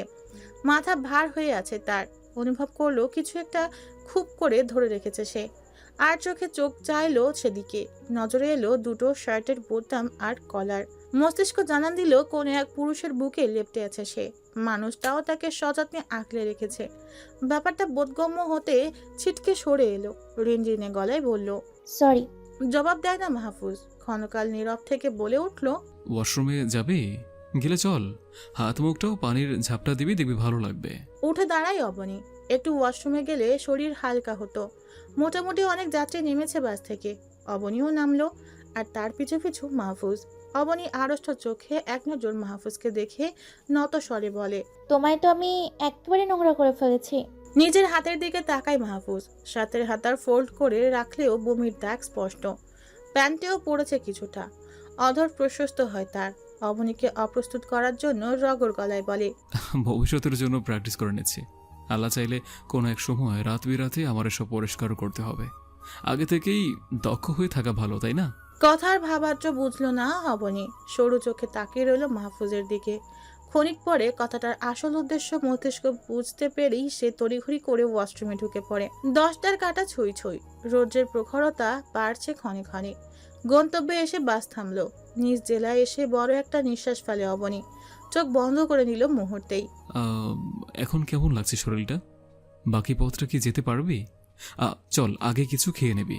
অবনী চট করে জবাব দেয়, আমি সোজা বাড়ি যাব। বাড়ি গিয়ে যা হবার হবে। আশেপাশে নজর বুলায় মাহফুজ। রাস্তার অপর প্রান্তে কয়েকটা ফলের দোকান দেখে ছুটলো সেদিকে। আধ ঘন্টার মাঝে ফিরে এলো কয়েক রকম ফল নিয়ে। তুমি এসব কিনেছো কেন? এগুলো কে খাবে? অবনীর প্রশ্নের জবাব দেয় না মাহফুজ। কদম বাড়ায় সিএনজি স্ট্যান্ডের দিকে। তীক্ষ্ণ দৃষ্টিতে তাকিয়ে সেখানেই অনড় রইল অবনী। মাহফুজ পিছু ফিরে তাকায়। বাড়ি যাবি নাকি এখানেই দাঁড়িয়ে থাকবি? এক ছুটে মাহফুজের কাছে এসে দাঁড়ায়। দুজন সমান তালে হাঁটতে লাগলো। সিএনজি স্ট্যান্ডে এসে একটা খালি সিএনজিতে বসায় অবনীকে। ড্রাইভারের ভাড়া মিটিয়ে বলে, চাচা সাবধানে যাবেন, এই এলাকার রাস্তাঘাটের যে হাল। অবনীকে উদ্দেশ্য করে বলে, বাড়ি গিয়ে আমায় একটা ফোন করবি। অবনী মাহফুজের মুখের দিকে তাকিয়ে বলে, তুমি যাবে না? না। এতখানি পথ এসে আবার ফিরে যাবে? তুমি গেলে বাবাও খুশি হতো। অফিস থেকে হাফ ডে ছুটি নিয়েছি, লাঞ্চের পর উপস্থিত থাকতে হবে। সিএনজি স্টার্ট দেয় ড্রাইভার। মাহফুজ তড়িঘড়ি করে বলে, চাচা, চাচা 5 মিনিট, আমি এখনই আসছি। ফিরে এলো তাড়াতাড়ি। হাতে কতগুলো চকলেট, সেগুলো অবনীর হাতে দিয়ে বলে, এগুলো তোর ভাইয়ের। তুমি সহ চলো না। শুকনো হাসে মাহফুজ। যাব, সময় হোক। চতুর্থ শ্রেণীর বিজ্ঞান ক্লাস নিচ্ছেন ফাতেমা আমিন। রিডিং পড়াচ্ছেন। এক পলক বাইরের দিকে তাকিয়ে আবারও পড়ায় মনোযোগ দিলেন। সহসা ওনার কপালে ভাঁজ পড়ে। মনে হলো কাউকে দেখেছেন। ঘাড় বাঁকিয়ে দরজায় মেয়েকে দাঁড়িয়ে থাকতে দেখেই কিংকর্তব্য বিমূঢ় হয়ে গেলেন তিনি। চোখ বড় বড় করে তাকিয়ে রইলেন মেয়ের দিকে। অবনী একগাল হেসে বলে, বিশ্বাস হচ্ছে না? টলমলে চোখে হাসলেন তিনিও। এবার হচ্ছে? বইটা টেবিলের উপর রেখে পরম মমতায় আগলে নিলেন মেয়েকে। ছোট ছোট ছেলে মেয়েগুলো তাকিয়ে আছে সেদিকে। বলে আসবি না? তাহলে আজ ছুটি নিতাম। তোমাকে চমকে দেওয়ার জন্যই না দিলাম না। তোর বাবাকে ফোন করেছি, সে তোকে নিয়ে যাবে। মামুনুর রশিদ হাঁক ছেড়ে ডাকেন বাড়িতে যে টুকটাক কাজে সাহায্য করে তাকে। রাফিয়া বউ কোথায় গেল? দেখো কে এসেছে। রাফিয়া খাতুন বাটা থেকে পান বানাচ্ছিলেন। দাঁড়িয়ে দাঁড়িয়ে দেখছিল ছোট্ট আবিদ। বাবার গলা শুনে অবিন্যস্ত পায়ে চলে গেল বাইরে। রাফিয়া খাতুন পান মুখে পুড়ে বলেন, বাপ পাগল পোলা। ঘর থেকে বেরিয়ে এলেন তিনিও। অবনীকে দেখে চিৎকার দিয়ে ওঠেন, ও মাগো, তুমি আইবা আগে কইবা না? তোমার পছন্দের সব রাইন্দা রাখতাম। রাফিয়া খাতুনকে জড়িয়ে ধরে অবনী। ওসব পরে হবে, আগে বলো কেমন আছো? যার সাইকুলে কেউ নাই তার তোমগো ঘরে একটা ঠাই হইছে, হে কেমনে খারাপ থাকবো? ও, তোমায় না বলেছি এসব বলবে না। মুখে আঙুল দিয়ে অবনীকে পর্যবেক্ষণ করছে আবিদ। তার কাছে আসছে না দেখে অভিমান করে বলে, বাবা অবন। ভাইয়ের দিকে ফিরে তাকায় অবনী। হাত বাড়াতেই চলে এলো তার কোলে। তার নাকে মুখে হাত বুলিয়ে বলে, অবন। ভাইয়ের গালে টুক করে চুমু এঁকে দিল অবনী। কাপা কাপা গলায় বলে, হ্যাঁ অবন। খেয়ে এসে বিছানায় গা এলিয়ে দিল অবনী। বাজতে থাকলো তার মোবাইল। স্ক্রিনে জলজল করছে মাহফুজের নাম। রিসিভ করতে ওপাশ থেকে কাতর কণ্ঠস্বর ভেসে আসলো, খেয়েছিস? হুম সবাই ভালো তো? হুম। অতঃপর দুজনে নীরব। শুষ্ক ওষ্ঠ ভিজিয়ে নিল অবনী। শান্ত গলায় বলে, তুমি খেয়েছো? না, খাবো। ও, অবনী, সত্যি করে একটা কথা বলবে? কেঁপে উঠল অবনী। মাহফুজ ঠিক বলার কথা বলছে বুঝে গেল চট করে। এই ব্যাপারটার মুখোমুখি আর হতে চায় না সে। তড়িৎ গতিতে বলল, মা ডাকছে, পরে কথা হবে। দীর্ঘশ্বাস ফেলে কল কেটে দিল মাহফুজ। শীতকাল না হওয়া সত্ত্বেও ভাপা পিঠা বানানোর আয়োজন করেছেন ফাতেমা আমিন। চুলোর পাশে পিড়িতে গরম গরম পিঠা খাচ্ছে অবনী। মামুনুর রশিদ হাত মুখ ধুয়ে এলেন। মেয়ের পাশে পিড়ি পেতে তিনিও বসে পড়লেন। আবিদ ওঠেনি বাবা? গরম গরম ভাপা পিঠা মুখে পুড়ে নিলেন মামুনুর রশিদ। মুখের পিঠা শেষ হতেই বললেন, জমিদার সাহেব এত তাড়াতাড়ি ওঠেন না। কথা দরনে হেসে ফেলে অবনী। রাফেয়া খাতুনকে উদ্দেশ্য করে বলে, ফুপু, পিঠা খাচ্ছ না কেন? পান মুখে দিছি, এখন খামু না। বিরক্ত হয় অবনী। ঘুম থেকে উঠেই পান খাওয়ার স্বভাবটা তোমার গেল না। খাওয়া শেষ হতেই মামুনুর রশিদ বলেন, চল মা, পুকুরে যাই, তোর জন্য মাছ ধরব। খুশিতে চকচক করে ওঠে অবনীর চোখ। মুখের পিঠা শেষ করে বলে, তাড়াতাড়ি চলো বাবা, আগে খেয়ে নে। আমার খাওয়া শেষ। আজকে রাতটাই বাড়িতে থাকবে অবনী। আগামীকাল এই সময় আবার ঢাকায় ফিরবে ট্রেনে। ট্রেনের টিকিটও কাটা শেষ। আর যাবে না কখনো বাসে। এইবারে আক্কেল হয়েছে। মেয়ের মাথায় আলতো করে হাত বুলিয়ে দিচ্ছেন ফাতেমা আমিন। রাতটা পেরোলে আবার মেয়ে দূরে চলে যাবে। বুকটা কেমন জ্বলছে। 2 দিন বাড়িটা কেমন ভরা ছিল। মা মা করে বাড়ি মাথায় তুলেছে মেয়েটা। কালকের পর নীরব হয়ে যাবে। চোখ টলমল করছে অবনীর। 2 দিন চোখের পলকে চলে গেল। তোর ফুপুকে তোকে আদর করে তো? কিছুক্ষণ চুপ থাকে অবনী। মায়ের হাতটা বুকে জড়িয়ে বলে, ওই মানুষটা তোমার মতো স্নেহ না করলে হয়তো আমি ওখানে থাকতেই পারতাম না মা। ফুপুর কাছে আমি নিজের 2 ছেলে মেয়ে যেমন, আমিও তেমন। আমি যে তার মামাতো ভাইয়ের মেয়ে, কখনো সে চোখেই দেখেনি। সর্বদা সন্তান স্নেহ করে। আবারও মাথায় হাত বুলিয়ে দিতে রাখলেন তিনি। অবনী? হুম। তপ্ত শ্বাস ফেলে তিনি বলেন, না কিছু না। ফিচেল হাসে অবনী। মাকে জানার জন্য ইতস্তত করছেন বুঝলো। ভয় পেও না মা, তোমাদের অসম্মান হয় এমন কোনো কাজ করব না। ঢাকায় ফিরেছে অবনী। ফাতেমা আমিন অনেক রকমের পিঠা বানিয়ে দিয়েছেন। নাস্তায় ফাতেমা আমিনের বানানো নকশি পিঠা খাচ্ছে সবাই। খাওয়া শেষ হতেই নাদিয়া রুমে গেল। আফসানা খানম গেলেন রুমে। টেবিলে শুধু অবনী আর মাহফুজ। মাহফুজের মোবাইল রিং হতেই রিসিভ করে সে। লাউডে দিয়ে মোবাইল টেবিলের উপর রাখলো। শালা, কই তুই? একটু পরেই মিটিং শুরু হবে। খাওয়া থামিয়ে মাহফুজের দিকে তাকিয়ে রইল অবনী। কথা শুরুতে কেউ এসব কথা বলে? চোখে চোখ পড়ে দুজনের। দৃষ্টি নামিয়ে নেয় অবনী। তবে মাহফুজ দৃষ্টি সরালো না। নাস্তা করছি। কতক্ষণ লাগে নাস্তা করতে? হবু শাশুড়ি তার জামাইয়ের জন্য পিঠা বানিয়ে পাঠিয়েছেন। একটু সময় নিয়ে খাবো না? কত যত্ন করে বানিয়েছেন এগুলো। হতভম্ব হয়ে গেল অবনী। ব্রু কুচকে তাকায় মাহফুজের দিকে। ব্যাপারটা অন্য কারোর সাথে শেয়ার করেছে ভেবে রাগ বাড়ল তার। রাগে ধীরে ধীরে লাল হয় নাকের ডগা। পিঠা তো নয়, যেন অমৃত। রাগে দাঁত কিরমির করতে করতে চলে গেল সে। লাঞ্চ আওয়ারের পর মাহফুজকে কল করে অবনী। হঠাৎ করে অবনীর কল আসায় অবাক হয় মাহফুজ। কল কেটে ব্যাক করে সে। আজ সূর্য কোন দিক থেকে উঠলো? অবনী কিছু না বলে হিস হিস হিস করছে। রেগে আছিস কেন? কেউ কিছু বলেছে? আসবো আমি, হ্যাঁ? অবনী কঠিন গলায় বলল। তুমি একটু বেশি বাড়াবাড়ি করছো না? আহাম্মক হয়ে গেল মাহফুজ। আমি আবার কি করলাম? তোমার এসব কথাবার্তা যে আমার অস্বস্তি বাড়ায়, বুঝো না? এটা সামনাসামনি না বলে মোবাইলে বলছিস কেন? নাকি সামনাসামনি বলার সাহস নেই? হ্যাঁ, না নেই। আমি ঢাকা শহরে তোমার সাথে প্রেম করতে আসিনি, পড়াশোনা করতে এসেছি। তো আমায় ভালোবাসলে কি আমি তোর বই খাতা ছিঁড়ে ফেলবো? তা নিজের সিদ্ধান্তে অটল। কিভাবে বোঝাবে সে? রাগে জেদে গলা ফাটিয়ে কাঁদতে ইচ্ছে করছে তার। কড়া ভাষায় কতগুলো কথা বলতে গিয়েও পারে না। গলায় আটকে আসে। মন মস্তিষ্ক বাধা হয়ে দাঁড়ায়। তুমি বুঝতে চাইছো না কেন?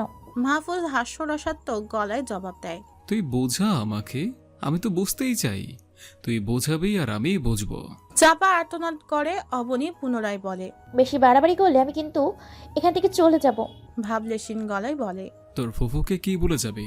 ফুপু, তোমার ওই পাজি ছেলে আমায় ভালোবাসে আর ভালোবাসি ভালোবাসি বলে মাথা খারাপ করে দেয়? বলে দেখ তোর ফুপুর কাছে। মুহূর্তেই অবনীর মুখটা পাংশুবর্ণ হয়ে ওঠে। এই কথাটা সে মরে গেলেও বলতে পারবে না, তাই তো মাহফুজ মজা নিচ্ছে। আমার ব্যবস্থা আমাকেই করতে হবে। কপালে চিন্তার ভাঁজ পড়ে মাহফুজের, কুচকায় ভ্রু। কি করবি তুই? উত্তর করলো না অবনী, প্রশ্নটা ইচ্ছে করেই এড়িয়ে গেল। মাহফুজ আবারও চিন্তিত গলায় শুধালো। কি করবি তুই? অবনীর নিঃশ্বাসের আধ্যান ছাড়া কিছুই কর্ণগোচর হলো না মাহফুজের। এর পরপরই কল কেটে দিয়েছে সে। চিন্তা বাড়লো মাহফুজের, অবনী কি করতে পারে তার সমীকরণ মিলাতে লাগলো। কোনোভাবেই সমীকরণ মিলাতে পারলো না সে। উত্তর জানার আশায় আবার কল করে অবনীর নাম্বারে। 2 বার রিং হওয়ার পর কেটে গেল। মাহফুজ আবারও কল করে অবনী কল কেটে মোবাইল বন্ধ করে ফেললো। অবনীর নাম্বারটার দিকে সরস চোখে তাকিয়ে রইল মাহফুজ। রুড়ো স্বরে বিড়বিড় করে আওড়ায়। তুই যত বাড়াবাড়ি করবি তার থেকে কয়েক গুণ বেশি বাড়াবাড়ি আমি করব। কাঁটা কেমন চোখের পলকে শেষ হয়ে যায়। কখনো থমকায় না, কখনো স্থির হয় না, নিজের মতো অবিরাম ঘুরতেই থাকে। কখনো বলে না, এই তোমার সুখের সময় একটু দাঁড়ালাম, সুখটা অনুভব করে নাও। সে চলছে তার মতো, পাছে কি হচ্ছে বা হয়ে গেছে তা দেখার সময় নেই। অবনী প্রতিনিয়ত মাহফুজকে এড়িয়ে চলার বিশাল অঙ্ক কষে মন মধ্যে।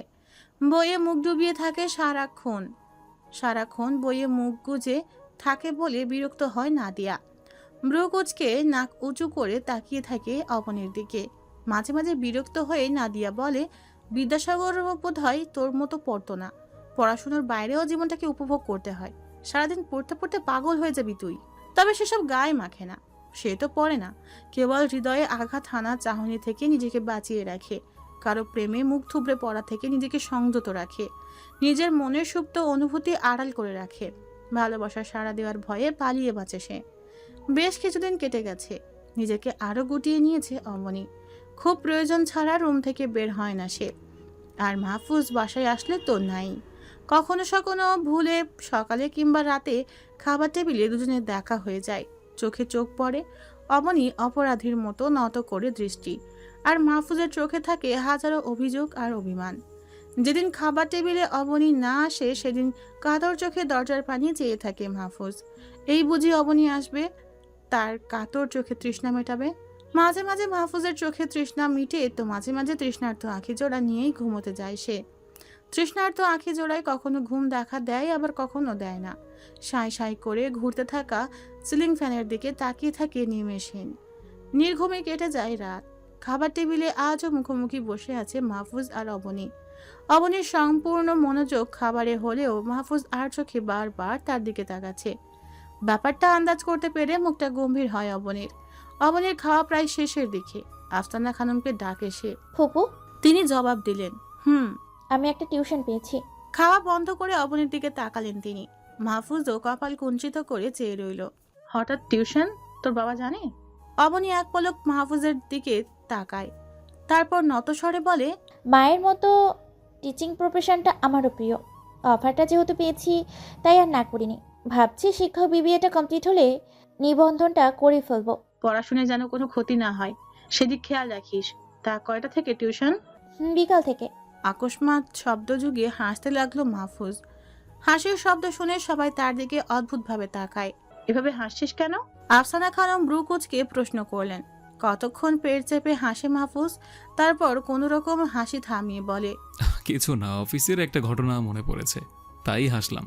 তিনি ওহ বলে আবার খাওয়ায় মনোযোগ দিলেন। মাহফুজকে তীক্ষ্ণ নজরে একবার দেখে টেবিল ছেড়ে উঠে গেল অবনী। পড়তে পড়তে বুকের উপর বই রেখে ঘুমিয়ে পড়েছে নাদিয়া। অবনীর চোখও নিভু নিভু করছে, নিদ্রা ভর করেছে 2 চোখের বাধায়। বইটা বন্ধ করে ফেলল সে। বাকি পড়া সকালে শেষ করা যাবে।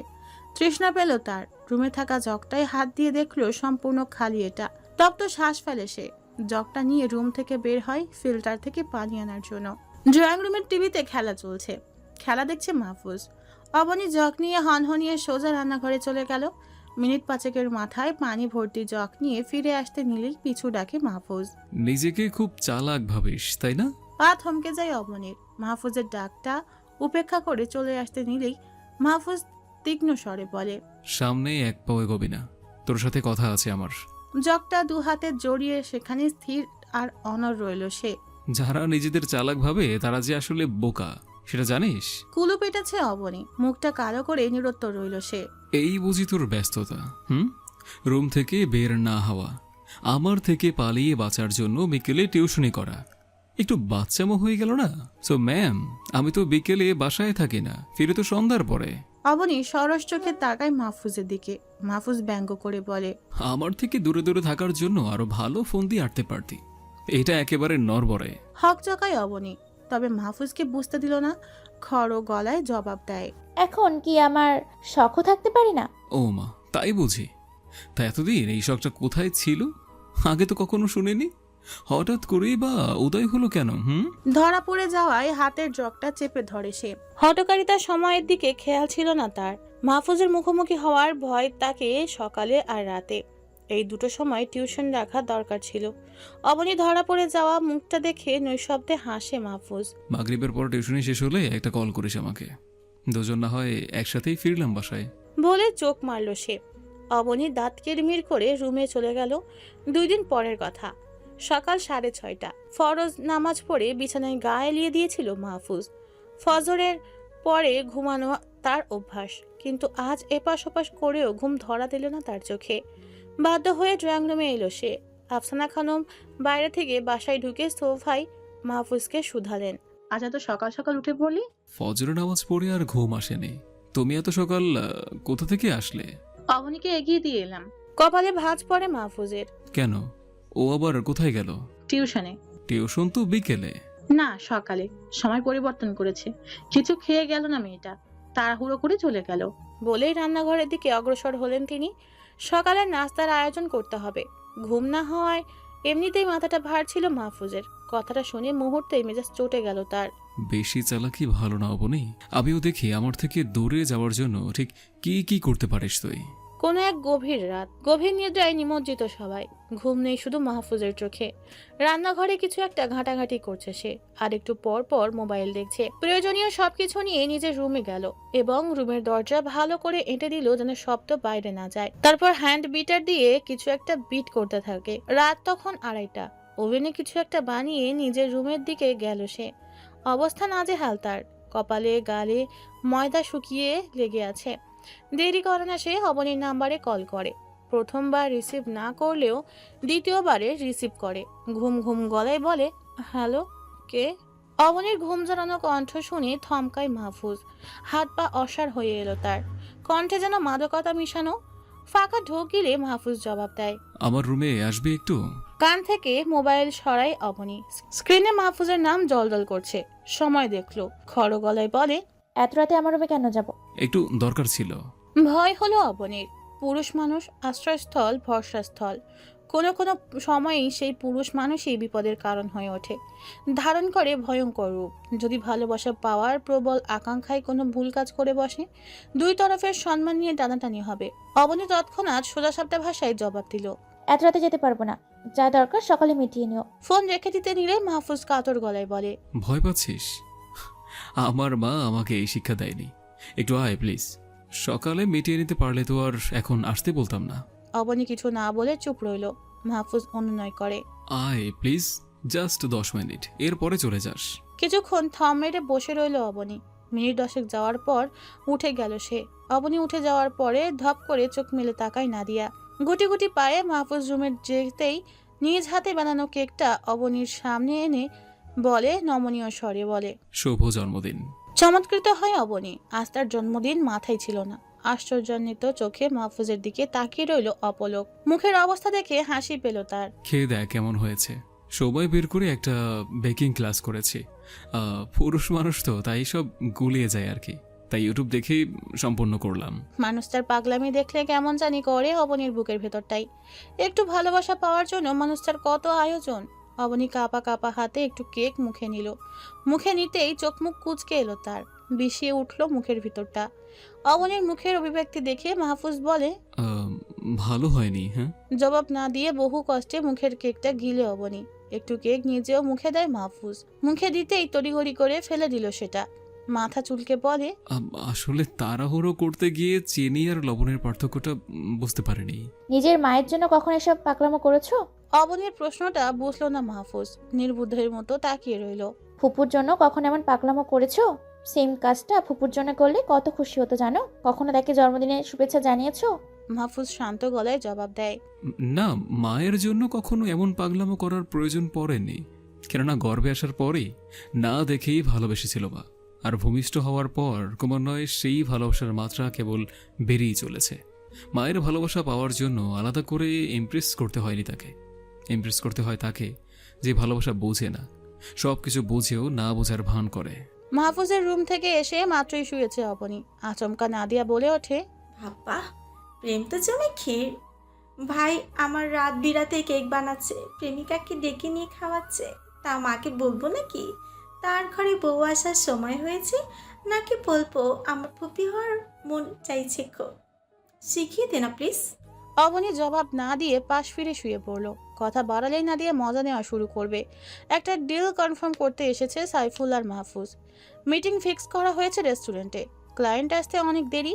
2 কাপ কফি অর্ডার করে দুজনেই আলোচনা করতে লাগলো কিভাবে প্রজেক্টটা প্রেজেন্ট করবে, কিভাবে প্রেজেন্ট করলে ক্লায়েন্টদের পছন্দ হবে। বস বিশ্বাস করে দুজনকে দায়িত্ব দিয়েছে, ডিলটা কনফার্ম করতেই হবে। আচমকা অবনীর কণ্ঠস্বর পেয়ে চমকায় মাহফুজ। মনে ভুল ভেবে ফাইলে মনোযোগ দিল। অবনীর হাসির শব্দ পুনরায় কানে আসতেই আশেপাশে নজর বোলায় সে। অদূরে বসে আছে অবনী। সুচালো হয় মাহফুজের চাহনি। ভাবলো হয়তো নাদিয়ার সাথে খেতে এসেছে, কিন্তু পরক্ষণে সেদিনের সেই ছেলেকে দেখে স্থির হয় চাহনি। শান্ত চোখে নির্নিমেষ তাকিয়ে রইল। চোখে না আছে রাগ, না আছে ক্রোধ। জোয়ারের আগে নদী যেমন শান্ত থাকে, ঠিক তেমন নিজের মতো বকবক করে যাচ্ছে সাইফুল। মাহফুজের সারা শব্দ না পেয়ে বলে, কিরে, কথা বলছিস না কেন? মাথা তুলে তাকাতেই দেখলো মাহফুজ অন্যদিকে স্মিত চোখে তাকিয়ে আছে। দৃষ্টি অনুসরণ করে সেদিকে নেত্রপাত করতে নজরে এলো অবনীকে। অবনীর পাশে ছেলেটাকে দেখে ব্রু কুঁচকায় সে। অবনী না এটা? প্রশ্নটা শুনল না মাহফুজ। তার মন এখানে নেই। তার মন খিলখিল করে হাসতে থাকা অবনীর দিকে। প্রাণ খোলা হাসিতে মেয়েটাকে কেমন মিষ্টি লাগছে, অথচ তার মুখোমুখি হলেই মেয়েটা মুখটা গম্ভীর করে রাখে। তার সাথে এভাবে কখনো হাসেনি। সাইফুল কাঁধে হাত রাখতেই চমকায় সে। অবনীর পাশে ছেলেটাকে চিনিস? ফেলে মাহফুজ জবাব দেয়, চিনি না। মোবাইল বের করে ডায়াল করে নাদিয়ার নাম্বারে। সাথে সাথে রিসিভ করে সে। মাহফুজ কোনো বনিতা ছাড়াই প্রশ্ন করলো, অবনী কোথায়? মাত্রই বাসায় ফিরেছে নাদিয়া। ভাইয়ের প্রশ্ন শুনে মুখ টিপে হাসলো সে।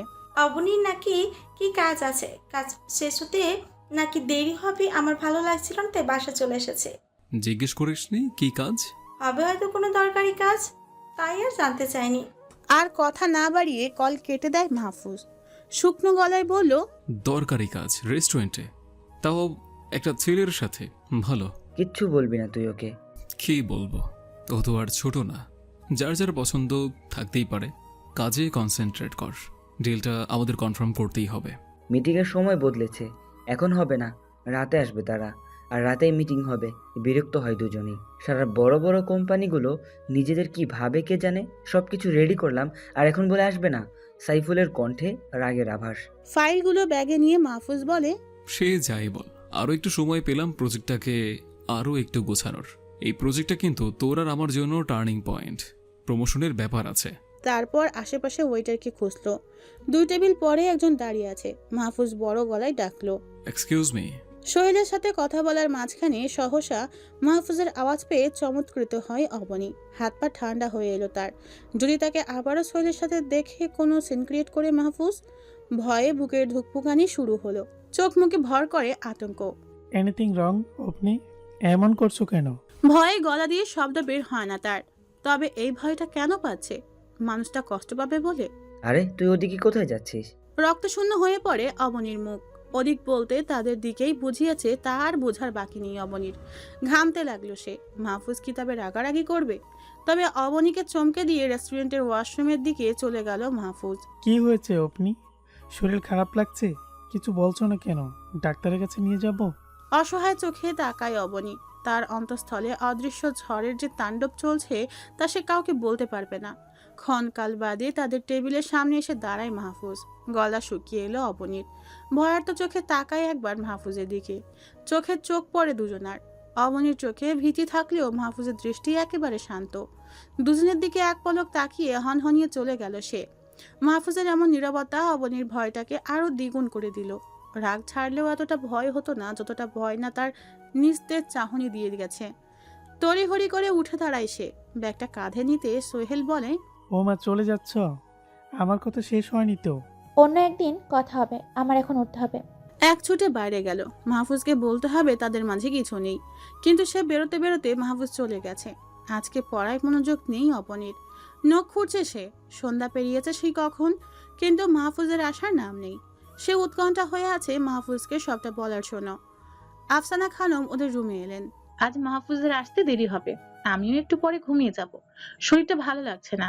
নাদু কলিং বেল বাজলে দরজা খুলে দিস, আর তোর ভাইকে খাবার গরম করে দিস।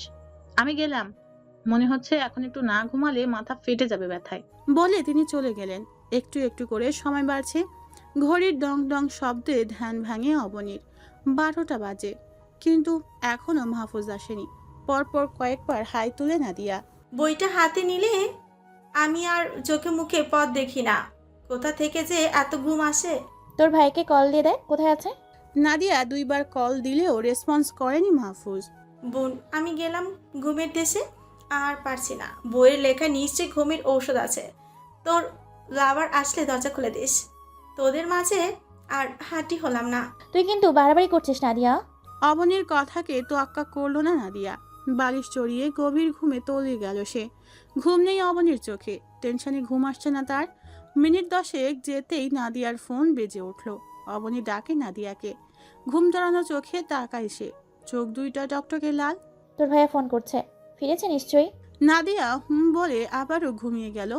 ততক্ষণে কল কেটে পুনরায় বাজতে লাগলো মোবাইল। অবনী ভয়ে ভয়ে রিসিভ করে। নাদু দরজা খোল, আমি এসেছি। ব্যাস এইটুকু বলেই কল কেটে দেয় মাহফুজ। অবনী গুটি গুটি পায়ে গিয়ে দরজা খুলল। মাহফুজ উবু হয়ে জুতো খুলছে। তাড়াতাড়ি খাবার গরম কর, পেটে ভীষণ খিদে। মাথা তুলে তাকাতেই চমকায় মাহফুজ।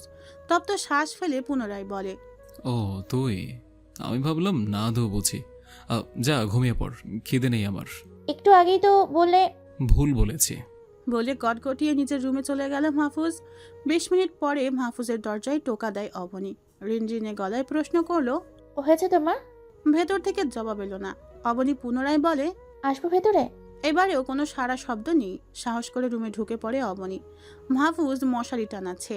খাবার গরম করছি, খাবে চলো। বলেছি না খাবো না। আমার জন্য খাবার গরম করতে গেলি কেন? গরম যখন করেই ফেলেছি, অল্প খেয়ে নাও। নিজের ভেতরকার চাপা অভিমান অবনীকে দেখাতে চাইছে না মাহফুজ। মেয়েটাকে দেখলে অভিমানটা তাজা হয়ে উঠছে। রাতে না খেয়ে থাকতে নেই। মাহফুজ রাশ ভারী স্বরে বলে, তুই যা, আমি আসছি। খাবার বেড়েছে অবনী। মাহফুজ এদিক ওদিক না তাকিয়ে সোজা এসেই খাওয়া শুরু করলো। অবনী হাত কচলে আমতা আমতা করতে লাগে। সাজিয়ে গুছিয়ে রাখা কথাগুলো গলায় এসে আটকে আছে। এমন উসখুস করতে দেখে এক পলক অবনীর দিকে তাকিয়ে আবার খাবারে মনোযোগ দেয় মাহফুজ। অবনী অপরাধীর স্বরে বলে, আসলে দুপুরের ব্যাপারটা নিয়ে তুমি যা ভাবছো তা সত্যি নয়। খাওয়া থেমে যায় মাহফুজের। নিস্তরজ চোখে চাইলো অবনীর মুখ পানে। আমি কিছু ভেবেছি তোকে বলেছি কি, নাকি জানতে চেয়েছি ওই ছেলের সাথে তোর কি চলছে? তোর লাইফ তোর মর্জি, এখানে তো আমার হস্তক্ষেপ নেই। না মানে? মানেটা তাহলে কি? আমি তোকে বলেছি আমায় কৈফিয়ত দে, বলিনি তো? তাহলে আমাকে সত্যটা বলার তোর কিসের এত তারা? আমি কি ভাবলাম না ভাবলাম এসব নিয়ে তো তোর মাথা ব্যথা থাকার কথা না। আমার ভাবনা নিয়ে তোর এত পরোয়া কিসের? সত্যটা বলার দায়বদ্ধতা কেন? নাকি আমি একবারও প্রশ্ন করেছি রেস্টুরেন্টে ওই ছেলের সাথে কি করেছিলি? যেখানে তোর আর আমার মাঝে কোনো সম্পর্কই নেই, সেখানে সত্য মিথ্যা বিশ্লেষণ করার কোনো মানেই দেখতে পাচ্ছি না আমি। আমার ভাবনাটা না হয় আমার মাঝেই সীমাবদ্ধ থাকুক। ধুয়ে ওঠে পড়ে মাহফুজ। খাবার আর গলা দিয়ে নামবে না তার। আমার মন জানান দিয়েছে তোকে আমি ভালোবাসি। আমার মনে হয়েছে আমার অনুভূতির কথা তোকে জানা উচিত, আর বলা উচিত ঠিক কতটা আমি তোকে চাই। বলেছিও তোকে, অনেকভাবে বুঝিয়েছি। তুই বুঝেও না বোঝার ভান করলে তো এতে আমার হাত নেই, তাই না? অবুঝকে বোঝানো যায়, কিন্তু যে বোঝেও বোঝে না তাকে বোঝানোর সাধ্য আমার নেই।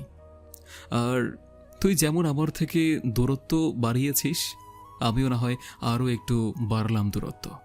এক জীবনে কি আর সব পাওয়া হয় বল? দূরত্ব বাড়ানোর কথা শুনে টলমল চোখে তাকায় অবনী। ঠোঁট কামড়ে কান্না নিবারণের চেষ্টা চালালো। সে তো এটাই চায়, তবে এত কষ্ট কেন হচ্ছে? একতরফা প্রণয়ের লেলিহান শিখায় দগ্ধ হয়েছি আমি বারংবার, আর তুই আমার দগ্ধ হওয়াকে দূর থেকে কেবল উপভোগ করেছিস। আমাকে ঝলসে যাওয়া অনুভূতির আর্তনাদ কখনো অনুভব করতে পারিসনি, হয়তো আর পারবিও না। তুই দূরত্ব চেয়েছিস, তবে বারক দূরত্ব। কথাগুলো বলে দাঁড়ায় না মাহফুজ।